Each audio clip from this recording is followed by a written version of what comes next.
all humans throughout all of human history would have thought of their city the way you would think of a baby. What we do in the US is we say, all right, this infant phase, this toddler phase, we really don't want to go through that. So we are just going to birth fully formed teenagers and then not ever let them become adults. That is not how habitat works. They're falling short because they lack that dynamism.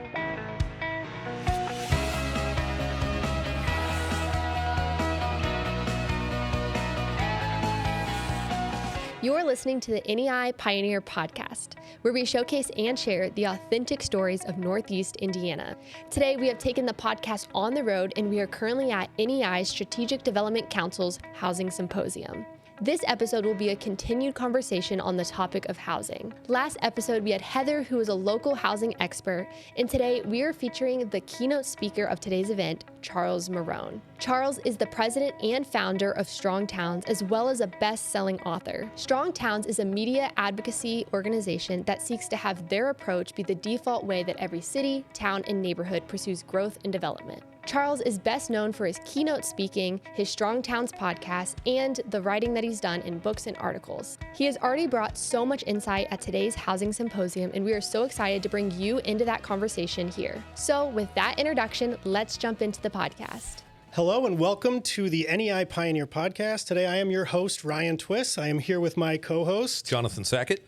And we are here today with a very special remote edition, live to you from, well, I shouldn't say that. Well, we are live in a sense. Live to you from Purdue, Fort Wayne. Very generous in hosting our NEI Housing Symposium. And we are here with our keynote speaker today, Charles Marohn of Strong Town. Now, Charles, it says you are known as Chuck to your friends. My friends call me Chuck, so we should just do that for this point. Okay. Oh yeah, no, right. Chuck is good. I didn't want to be presumptuous. Well, you know, I'm actually Charles Marohn Jr. My dad was Charles Marohn, and he later in life was an elementary school teacher. So by the time I was in middle school, he was getting kids calling him, and they would say, "Is Chuck there?" And we'd have to go through this whole, like, which Chuck is it? So when I just write my name as Charles. It's like easier for people, but my friends all call me Chuck, so we're good. Okay, so I'll count us among your friends now. Let's do it. I would like that. Now. So, Chuck, you are the founder and president of Strong Towns. It is a nonprofit organization. You're focused on undoing some of the, call it, sins of the past in terms of planning. Can you tell us a little bit about what Strong Towns is, how you got started, and really what the mission of the organization is? I'm a civil engineer. I'm a land use planner. Those are two separate degrees that don't make a lot of sense together. Everybody thinks that that makes a lot of sense because you're all working with cities. One is a left brain, one's a right brain. They're kind of adversarial. I found that I was not a very good engineer and I was not a very good planner because I asked like too many questions. In 2008, as the whole housing market was imploding and banks were failing and all this, I started to write a blog. And my blog was really this exercise in either the world is crazy or I'm crazy. Or both. I actually was not open to that possibility because I had been doing these analyses on projects that I had worked on. And one of the takeaways was that I could not find a project that actually penciled out for a city. I started to write a blog about this. And as things happened in the internet era, the blog grew, people started reading. I started getting invited to speak at different places, and then Strong Towns as this nonprofit entity kind of came out of that. The core insight of Strong Towns is that the post-World War II development pattern, the way we build cities that we're all used to, right? It's what we all grew up and live in. That is a historical anomaly. It's different than everything else. And a lot of times planners will talk about walkability and mixed-use neighborhoods and the automobile. Engineers will sometimes talk about the automobile and the Hoover Dam and the great things we've done, all this. But the real underlying thing is the financial part of it. We created this development pattern to stay out of the Great Depression. We created this development pattern to have our economy grow. And every time we get into economic trouble, we pour lots of money into cities, lots of money into housing, lots of money into building roads and highways and bridges and infrastructure and all this stuff. And from the federal government standpoint, from the state government standpoint, there's some logic to that. There's a multiplier effect and all these things. But when you go to local government and you look at local government balance sheets, what you see is that we get, with each project, poorer and poorer and poorer. because we at the local government have to maintain that road. We have to maintain that pipe. We have to provide police protection and fire protection and snow removal service and everything else to this massively far-flung area. And when you look at that massively far-flung area, it doesn't have enough tax base. It doesn't have enough connections. It doesn't have enough capacity to pay for its own maintenance. The more we grow, the more cash we have on hand and the more long-term liabilities we have.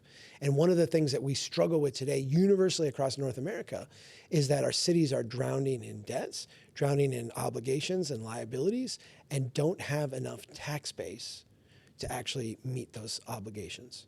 So that's I'm the life of the party. Wherever I go, we're all doomed. Every city. They don't call you Chuck; they call you Buzzkill.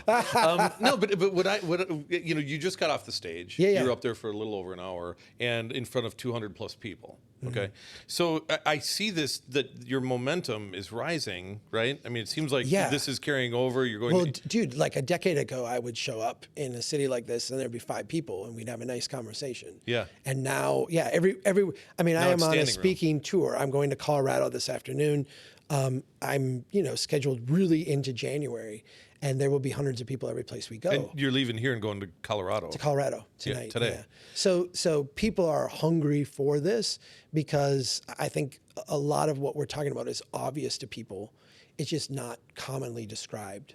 I think that's right. It was Ryan is certainly going to know more about the subject matter than I was. So I took voracious notes on your speech today. I guess the thing that surprised me is what you were saying. It seemed like it was such common sense. What are you up against? So is it legacy that we technically feel, because coming out of World War II, that's a long time ago, and I guess times have changed. COVID changed a lot more things. Why aren't more people historically? Why haven't they jumped on this bandwagon? You are asking me to be psychologist. I want you to have that third part of your brain. But it's interesting because I have wrestled a lot with the question that you've asked. I've wrestled with this problem a lot because in the very early days, before I even started writing, for Strong Towns, I was taking my work and going around to other professionals and saying, what have I got wrong here? Mm-hmm. If I'm right, every project that we're doing is a financial net loser for the city. When we get out 2-3 decades, like everybody's losing money, everybody should be broke. Like, what am I missing? And the answer was always what a psychologist would call motivated reasoning. We've always done it this way, therefore it must work. Chuck, I don't know what you got wrong, but it must be something. It took me a long time, and I've read a lot of psychology because this is a perplexing thing, right? What makes me right and like everybody else not get this? Let me give you what I think is the avatar of this problem. And it is a way to think about, I think, the human dimension. I have a lot of friends who are civil engineers. I'm a civil engineer. That was my original undergrad degree, work out of school. These are people who have worked decades and decades and decades building stuff. And in their hearts, they believed that they were building something that was not only good and positive and moral, but like benefiting the people around them. Causal. Yeah.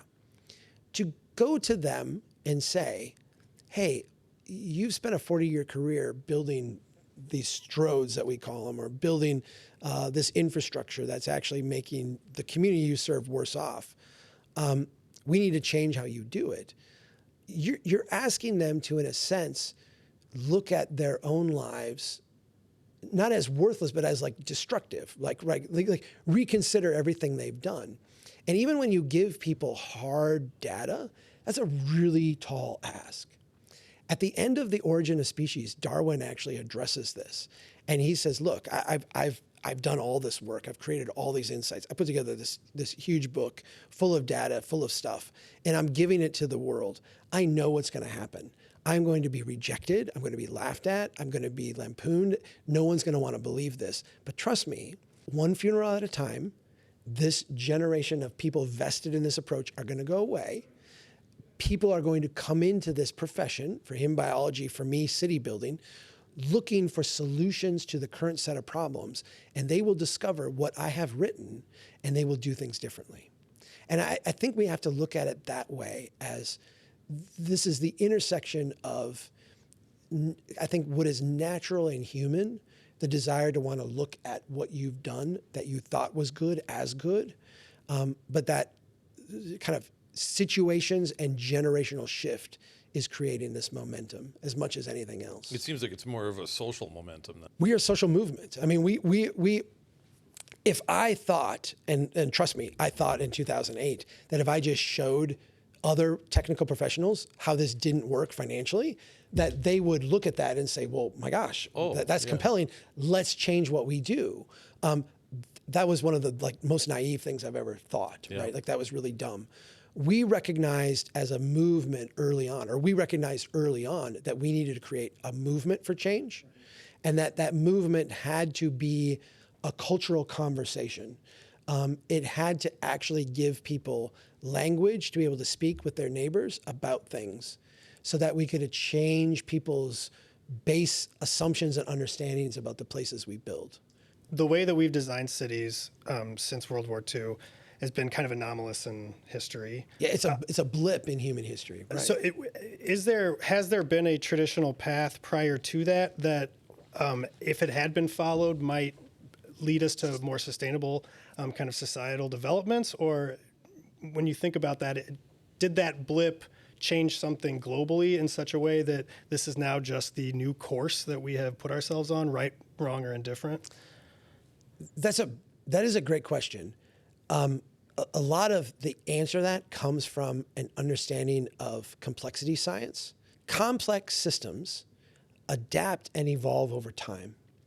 If we look at humans as a biological organism, you can look at cities as the habitat that we build for ourselves.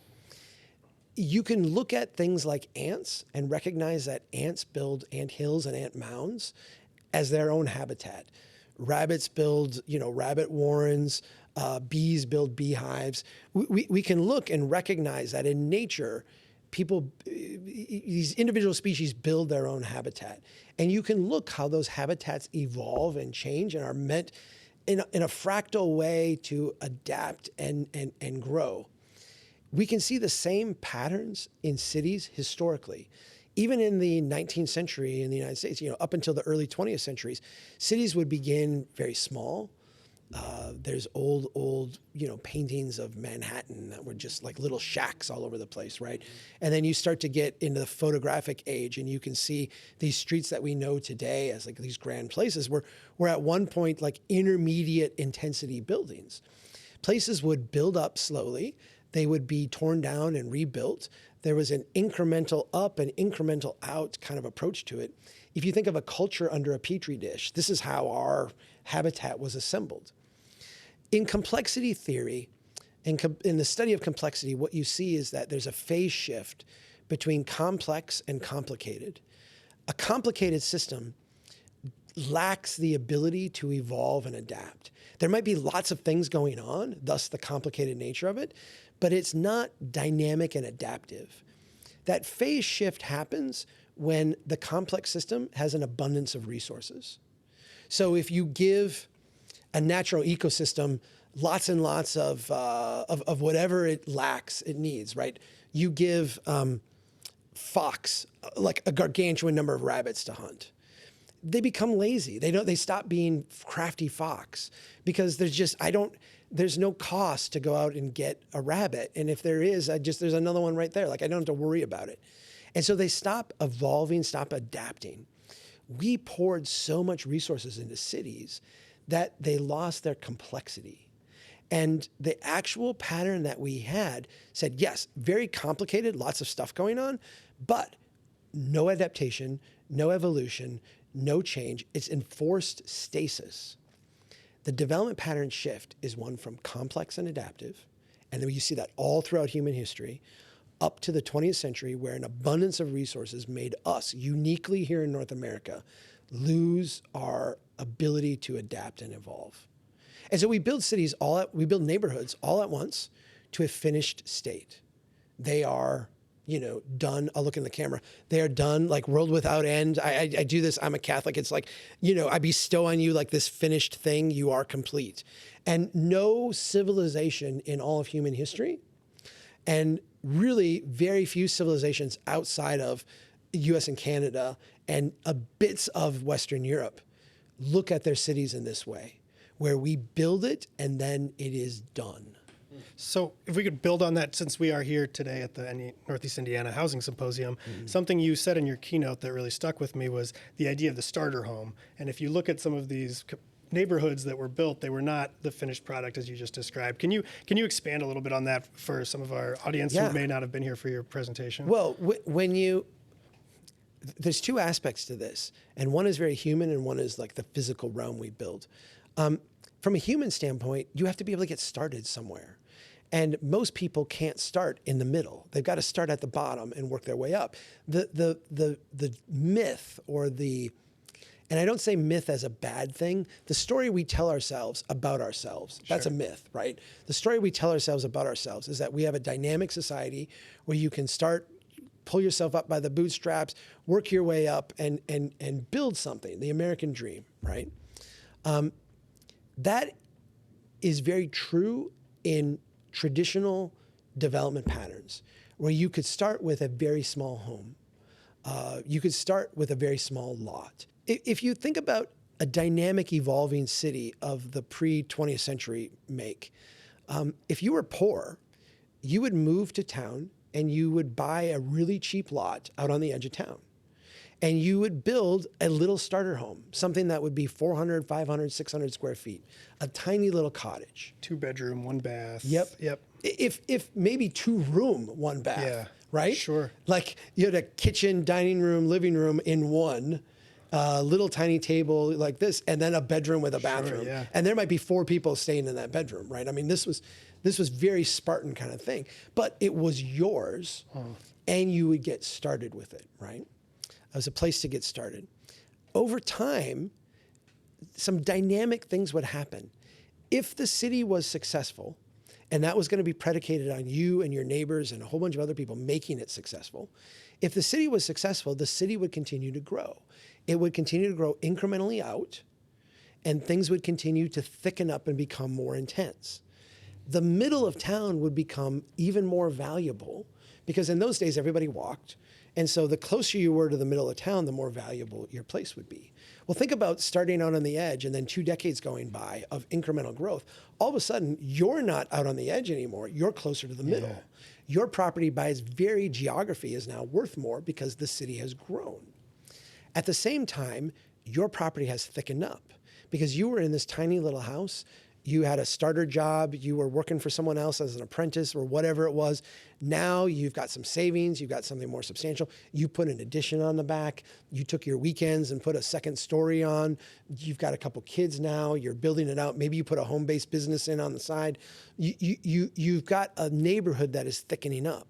So the community is evolving and growing while the neighborhood is evolving and growing. And these systems reinforce each other so that the person could start with nothing and end up with something, while the city started at a smaller space and then dynamically grew to something broader, more prosperous, more successful. This is how our habitat shaped us, and we shaped our habitat. There's a couple things that I'm going to want to get into down the road, and one is I was thinking about it as you were up there speaking today, is a collapse. But we'll get down. We'll get down there. I got a serious question on that.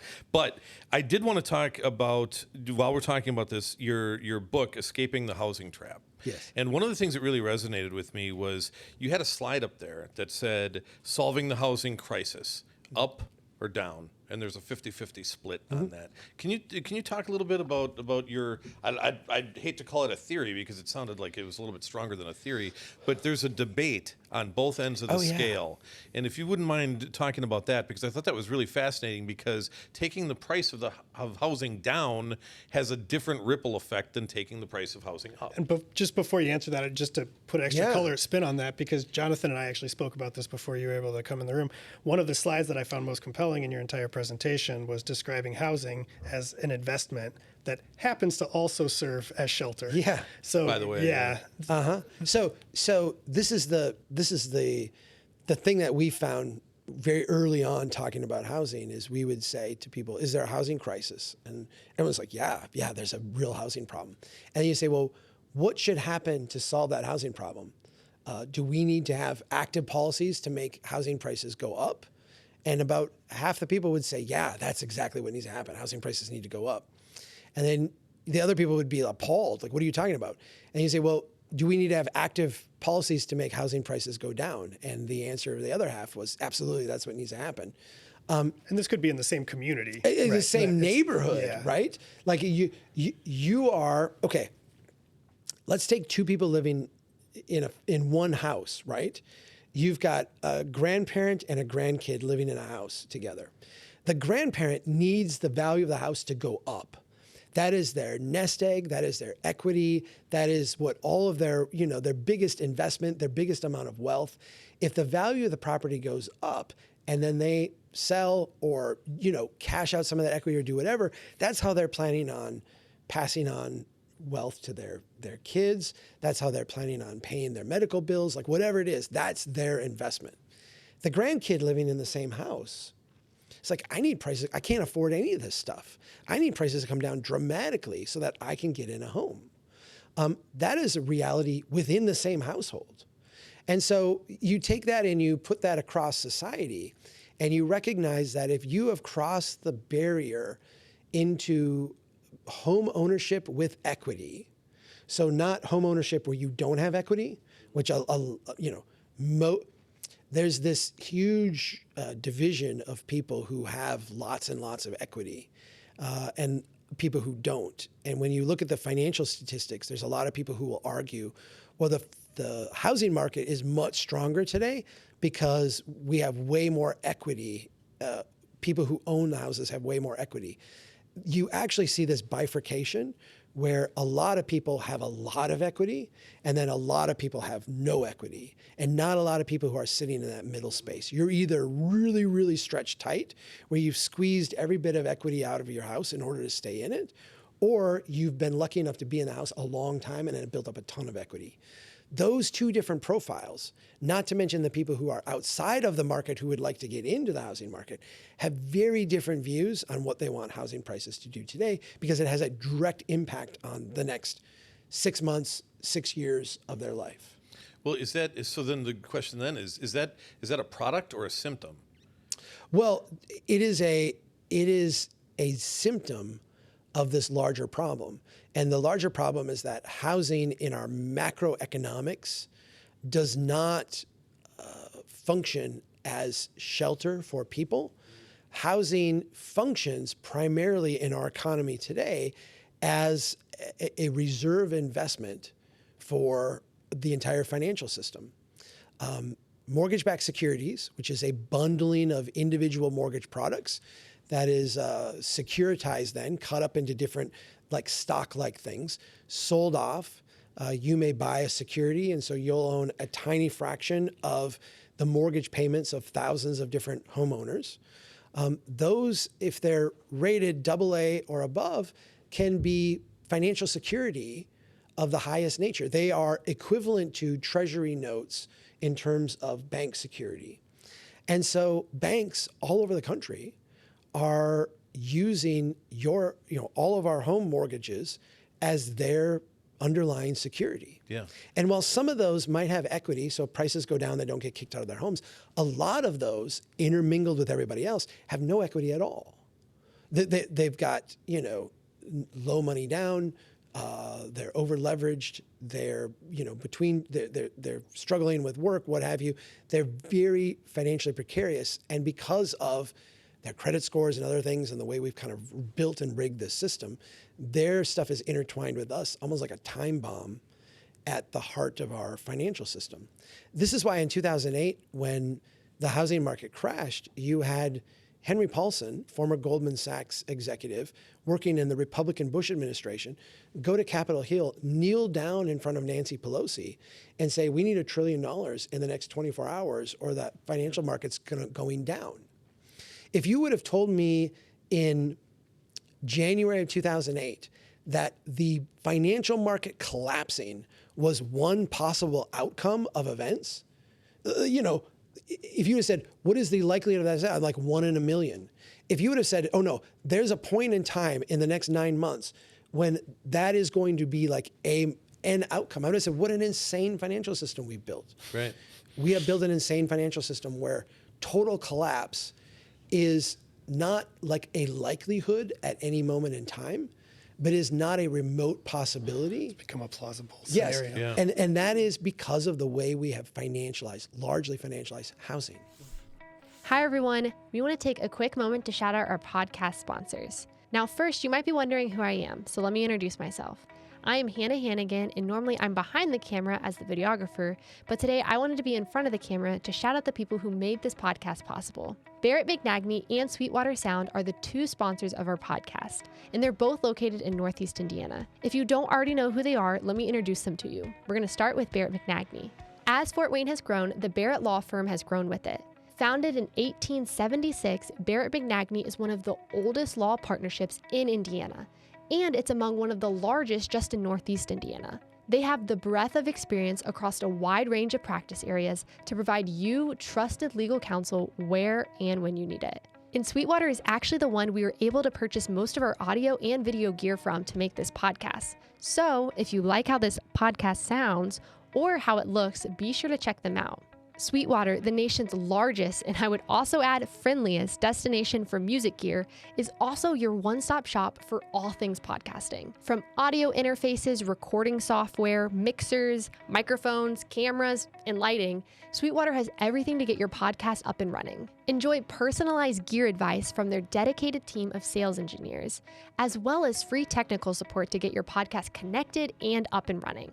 Really, what's not to love about that? So whether you already have a following or you're still chasing the next big thing, Sweetwater is going to be the ones to help you create a podcast that everyone will be talking about. So if you're interested in either of these companies, be sure to check out the links in our description. Now, let's get back to the podcast. Building on that, the conversation around home ownership as an investment, not necessarily in the macro level, societal level, but at the individual level. One of the things that we just rebooted our market potential analysis for the entire region. It suggests that over an extended period of time, our market could absorb 25,000 new units.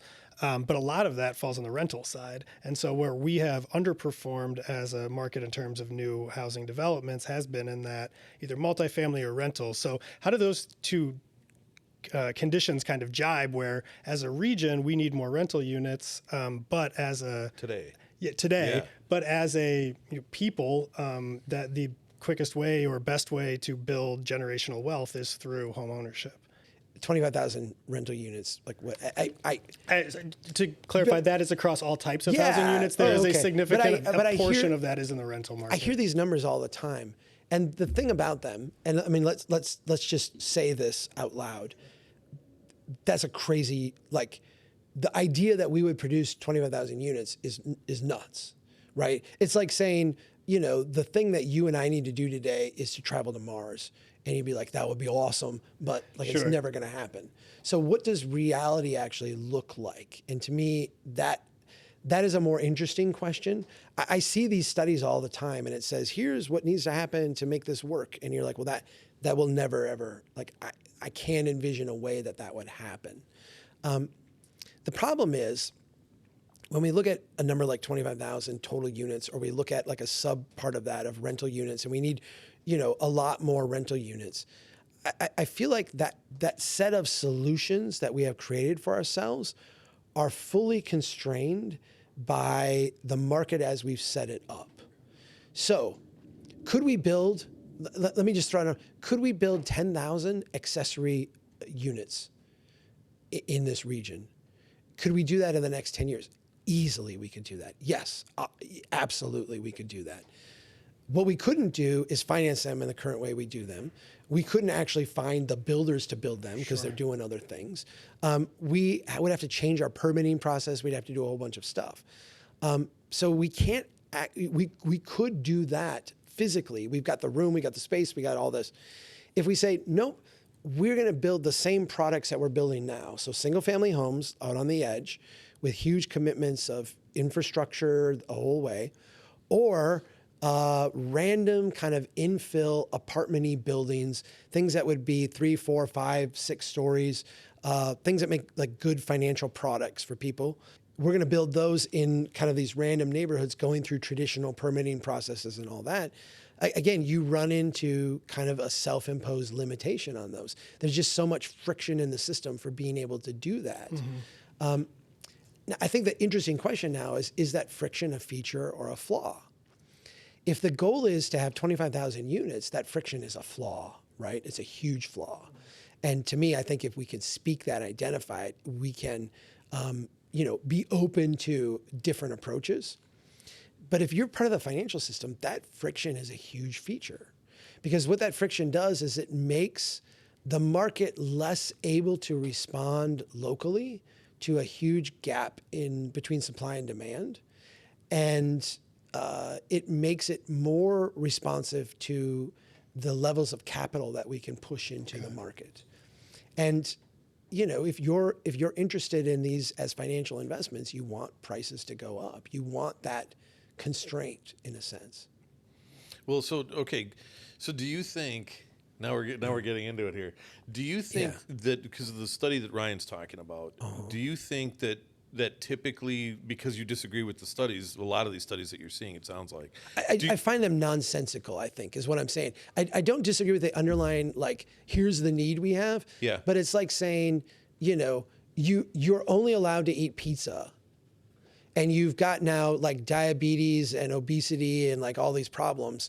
How many more pizzas do you need? More pizza. Yeah, like you actually need like another product. You need something else. So would you say that we're looking at that prior to the study, that we've got a lens developed that we're already looking through? Oh yeah.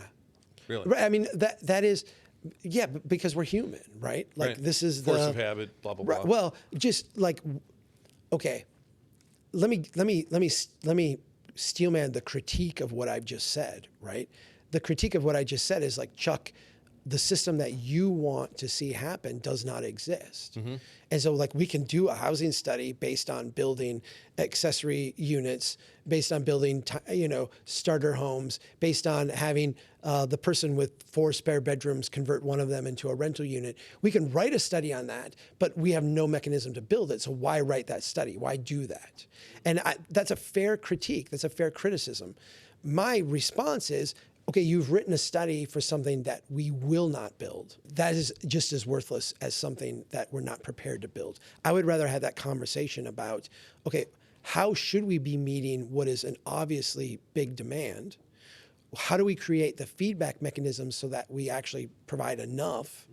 And how do we do that using local capital, as opposed to how do we stay stuck in this system where you and I can look at a study that says 25,000 units and know that we're not going to build 10.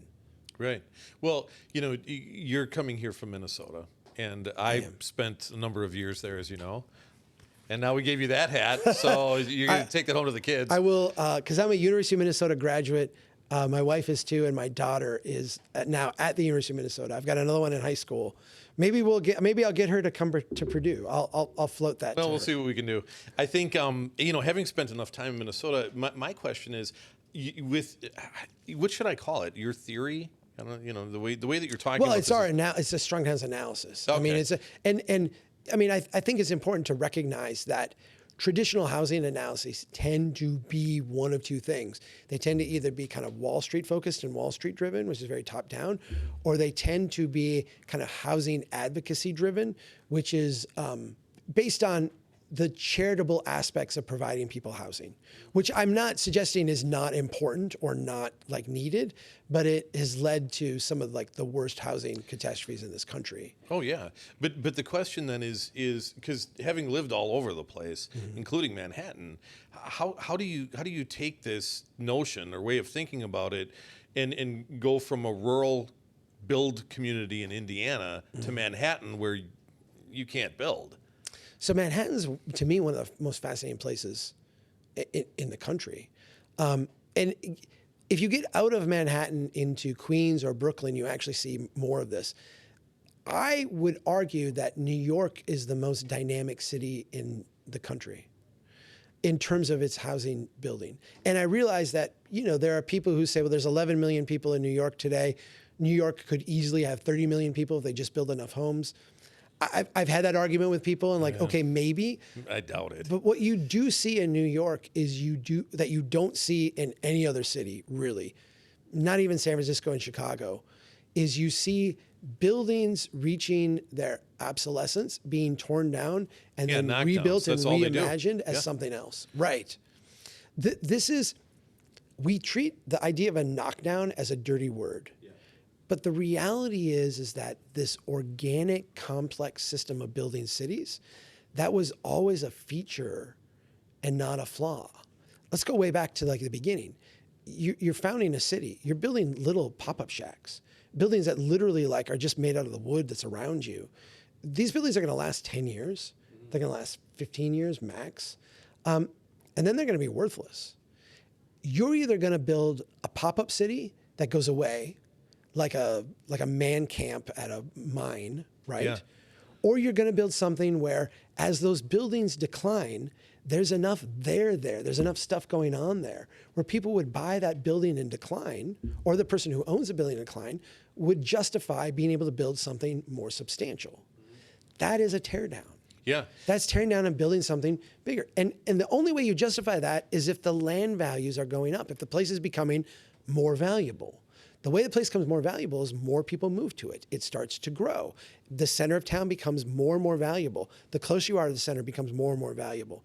What you see in New York is that the center is so valuable that it creates this dynamism throughout where people are willing to take a 4-story building, tear it down, and build an 8-story building or a 10-story building because the cash flow of that makes sense. Yeah, it's, because my home now is in Chicago. Obviously, I live in an apartment here. So I live. My home is in Old Town, Chicago. Yep. But when I lived in Manhattan, the dynamics of the two places to live are completely different. My rent in Manhattan was $10,000 a month for 2-bedroom, 2-bath. Okay, so and I'd like to tell you that that's an anomaly, but that's not. Here's also where I kind of part ways with the like housing fundamentalists, the supply fundamentalists. Yeah. Like let's just build enough units so that 30 million people can live in Manhattan. Terrible idea. I also don't think it's a feasible, just from a construction standpoint. It's not even from the garbage removal. No, good point. Good point. I think that what happens, what we see in other parts of the world where cities matured prior to this kind of great experiment that we've been on in the 20th century and beyond, what you saw was there was kind of a natural stasis point. As you mature, in a biological sense, the metabolic rate, the rate of change, slows down. Yeah, it's easy to tear down a little shack and build a 2-3-story building. It's harder to tear down a 10-story building and build a 40-story building. It's just the dynamics of it is harder. So what happens is that the outward forces kind of grow more and you get more neighborhood centers, you get more things. What we should have instead of a Manhattan with 30 million people is we should have 10 more Manhattans. And that I think is where I kind of part ways with the housing fundamentalists that say, let's just concentrate everybody into like one place, like just build. All humans throughout all of human history, up until, as soon as we started building cities, up until the 20th century in the United States and Canada, would have thought of their city the way you would think of a baby. We have an infant that is born, and we expect that infant, if everything works out right, for them to become a toddler. And then if everything works out right, we hope they become an adolescent, and then a preteen, and then a teenager, and then a young adult, and then a more mature adult. Or you can skip over the teen too. But here's the thing. You can't skip over the teen years. You can't skip over the toddler years, because going through that ugly teenage phase is how you emerge as a more mature adult. Going through that toddler tantrum phase is how you become the full adolescent. What we do in the U.S. is we say, all right, this infant phase, this toddler phase, we really don't want to go through that. So we are just going to birth fully formed teenagers and then not ever let them become adults. And that is not how habitat works.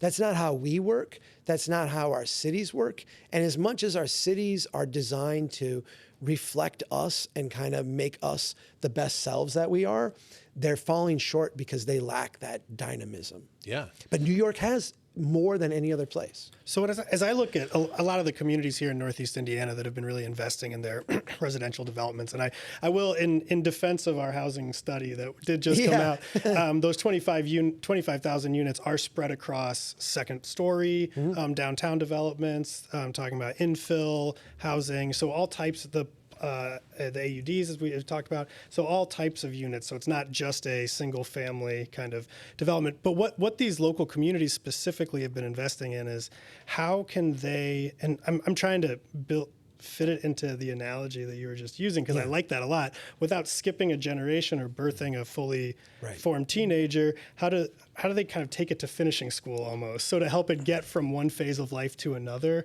through thoughtful investments that do require some public kind of subsidy and support, or at least in the current model, but aren't designed to exclusively rely on that. So are there ways to thoughtfully do that without it seeming like we're trying to leapfrog a whole part of that growth? This is to me like the $1 million. This is the heart. This is what we. This is why we're having a symposium. Well, if you go through all three of the books that I've written, this is really at the core of like what we're getting at. How do you make people participants in building the community and making it better, and not just have them end up being NIMBYs, right? Sure. A NIMBY is not in my backyard, right? Like I don't want any change.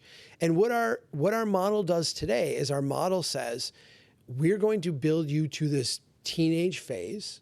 You can skip all the messiness to get there, and we'll build you in this complete state. And then you move in there, and then we will lock it, down through zoning and through other regulation, so that it never becomes an adult. And what happens then is you get this. I'm not even going to say incentive, because I think that's the wrong word, but you get this NIMBY reaction, because neighborhoods don't thrive in that way.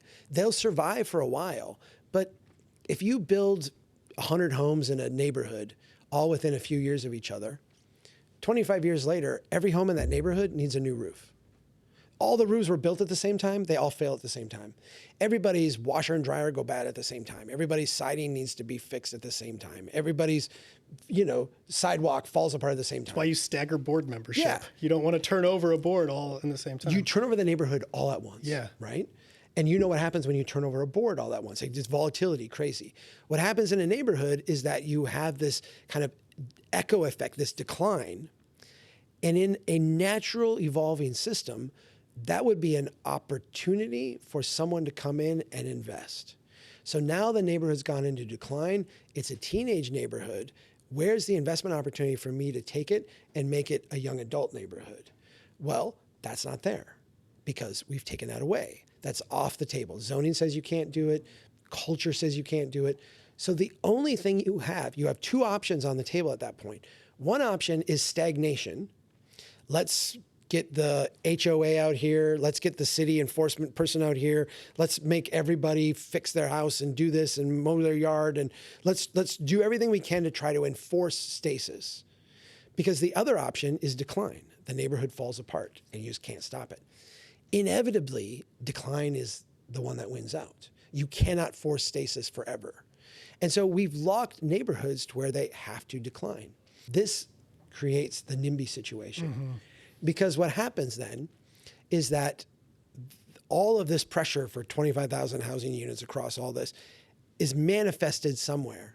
And in these declining neighborhoods, the way it manifests is I'm going to come in, I'm going to buy it, I'm going to go through the regulatory process of getting it changed, and then we're going to have massive transformation. We're going to go from declining single-family homes, kind of all spread out, to something that would be a big apartment building, a large transformation. And that means the rules of the game for everybody else is, I don't want to be the neighborhood that becomes prey to the predator. Yeah. So I will be a NIMBY. I will be against all change. I will be against all stuff. What we need to get to is a development pattern like the pre-Great Depression development pattern, where you as a homeowner benefited from the thickening up and maturing of your neighborhood. I use, for example, today, the widow that lives alone in the 4-bedroom house. This is a person who has 3 extra bedrooms, but doesn't have enough cash. It is in the best interests of that widow at times, in multiple dimensions, financial dimensions, but also social dimensions, to rent out one of those bedrooms to someone, to invite someone to live in part of her home to help share the burden of that. She gets to stay in her neighborhood, keep her friend group, go to the same church, go to all the stuff she does in the neighborhood. She has someone now to help pay the cost. She's got someone to help shovel the sidewalks and do all the labor things. This is a really, really positive thing. Generally not allowed in any city in North America. Like, that is really, really difficult to do from a regulatory standpoint. Very simple to do. We could go down, if we wanted to do this in somebody's house, we go down to Home Depot tomorrow. By the end of the week, we could have this like built out and designed, and we could be renting it next week. This is not hard to do. That person could shift from NIMBY to, yes, let's build stuff, if they share in the advantages. When they are just prey, they're always going to be against it. And that is human. It doesn't make them evil. It doesn't make them selfish. It doesn't make them greedy. It makes them human. Does that make sense? Yeah, I mean, we talk about NIMBYism, but that obviously you're kind of thinking, you have to think of it as sort of the macro level. The individual is thinking about what is in their personal best interest, and it's hard for us, I think even in the economic development world where we think about project wins and investment and things like that, it's all, communities are made up and comprised of their members. Yes. They're not monolithic beings. I have a board member. Strong Towns is a nonprofit organization. I've got board members. I have one board member who he's settled down now because he's got a couple kids. But years ago, he liked to go to parties. Him and his wife were kind of social people in New York City, right? And he gave me this analogy. He said, Chuck, if you throw a party and everybody who shows up to your party brings more drink and brings more food than they themselves consume, what do you do in that party? He said, you open the door as wide as you can and you invite everybody who wants to show up, because everybody who shows up makes your party better. But what if everybody who shows up to your party drinks more and eats more than they themselves bring? That's a horrible party. What you do is you shut the door and you don't let anybody else come in. That's why we don't invite Ryan to parties. Well, we have created in our development pattern a bad party, where everybody who shows up, oh, you're just going to increase my traffic. Oh, you're just going to use the park more. Oh, I'm just going to have to fight with you about this and that. We have removed all the positive benefits for people, for individuals in the city, to embrace the maturing of their own neighborhood. If it's 25,000 units, what that says to me is that you're going to have 15,000 fights in order to get 25,000 units. And you don't have the cultural bandwidth to do that. We have to have a system where people want their neighborhood to thicken up because they themselves benefit from it incrementally. It's been a great conversation, Chuck. Thank you. And I feel comfortable calling you Chuck now. I'm glad you do. So, and you can call me Jonathan. No, I'm going to call you Sacco. Sackett? Sackett, that's right, Sackett. Oh boy, you just gave my team a whole bunch of artillery, and now you are Charles to me. So, Johnny Sacco. So a couple of quick things. We usually do a rapid wrap-up, rapid-fire questions. And the first one that we have is your favorite part of your job: speaking, writing, podcasting, which we know you've got a few of those as well. Which is the favorite component of the job? I like writing. I enjoy doing this. I enjoy getting out. I enjoy talking. I like the podcasting. I love to just go off by myself and write. I'm a naturally super introverted person, and writing is a way of organizing your thoughts and figure things out. I feel really good about myself when I'm done writing. After I'm done doing this, I need to go be by myself for a while. So wow. Okay. Yeah, writing. Okay. And what's one piece of advice for communities that you are seeking to enact change in housing? So what would you tell these communities that have studies that you disagree with? Well, I think you've got to do what you can do now. I mean, I think so many times we get paralyzed by saying this is such a huge problem. Fix your zoning codes. Start doing that. That's the low hanging fruit. do that today. Everything else is downstream of that. Okay. Get your zoning codes in order. And then finally, you were here at Purdue Fort Wayne for our housing symposium. What is your biggest takeaway from the housing symposium, or what do you like about the way that we're structuring it, or what would you add to it? I do feel like, these things are going on all over the country, and we're all struggling with these things. I do feel like part of the missing component that we have learned a lot from is having regular people be part of, in a sense, like the testimony of it. I do think that the life stories of humans who are struggling in this, listen, I'm an engineer, I'm a planner, I'm not, some like bleeding heart journalist who wants to tell everybody's story. But I can tell you that if it's about moving people's minds, if it's about shifting the conversation, if it's about getting us out of neutral and into gear, the actual real life, multi-generational stories of people struggling in the current system is the most effective thing we can bring to the table that we're not currently doing. Can I ask one quick question? Yeah. Do you consider yourself famous? So years ago, my kids have traveled with me a lot. I've been doing this, like going around talking for a dozen years now. So my oldest is 20. She would have been 8 when I started. So as young girls, they would travel with me and they'd say, "Oh my gosh, Dad is famous."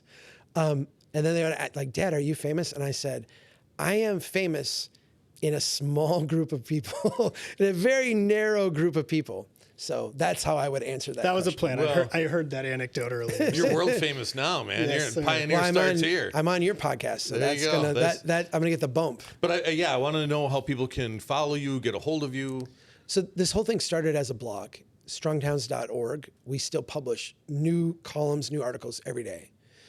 We are on every social media platform, and literally it's just at Strong Downs. I mean, we've done a good job of claiming our landscape. So Yeah. if you just do at Strong Downs on whatever social media platform you're on, you will find our conversation. What we try to tell people is, don't try to keep up with all of it. Plug in where you best plug in, and dig into what is most inspiring and most urgent for you, and then go talk to your neighbor about it. I mean, the thing that our strategy is not one of, let's get the right people elected to Congress or the presidency. Let's get legislation changed at the State House. Our entire strategy for change is you talking to your neighbor talking to their neighbor, all of us growing to have a different consensus, different cultural understanding of what it means to build a strong town. And we're seeing a lot of positive effects from that. Strongtowns.org is the place to start. If you're really, really into this, strongtowns.org/local, and you can see if there's a local Strong Towns chapter near you, you can get signed up and go meet with them and hang out. These are awesome people. If there's not, you can actually start your own. We make that process really easy for people to do, and we got all kinds of support for you. And if you're super like, this is the most amazing thing I've ever heard, strongtowns.org/membership. Sign up to become a member. You'll be like one of our insiders.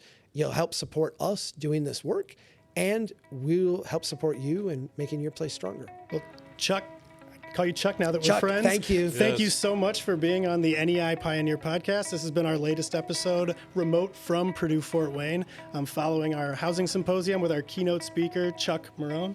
My co-host, Jonathan Sackett. Please don't forget to like and subscribe, NEI Pioneer Podcast.